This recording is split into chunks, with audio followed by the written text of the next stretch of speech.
News, info sur NTV et CNN Télévision.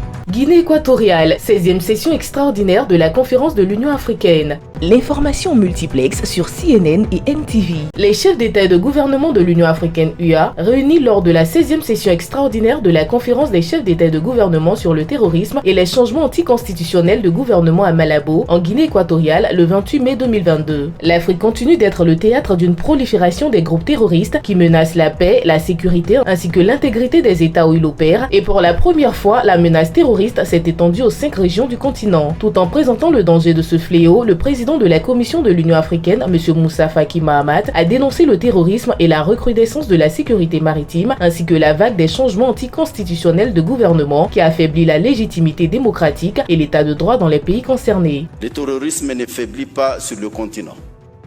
D'abord, en raison d'une insuffisante solidarité africaine avec les pays victimes du terrorisme, mais aussi en raison du non-respect de nos propres engagements.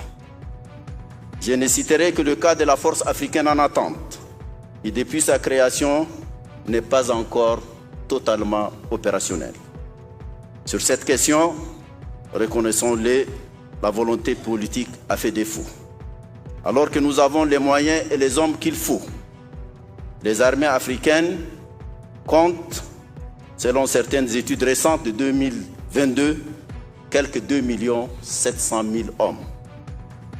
Mobiliser seulement 1 à 2% de ces effectifs et le doter des moyens nécessaires permettrait de réduire notre dépendance des forces étrangères et de faire face avec plus de chances de succès au terrorisme. Le chef de l'État angolais, son Excellence João Lourenço, au nom du président en exercice de l'Union africaine, son Excellence Macky Sall, président de la République du Sénégal, empêché, a ouvert les travaux de ce sommet. Les chefs d'État ont immortalisé leur rencontre par une photo de famille après la plénière avant de se retirer pour un huis clos. Restez des nôtres et bonne suite des programmes sur CNN et NTV.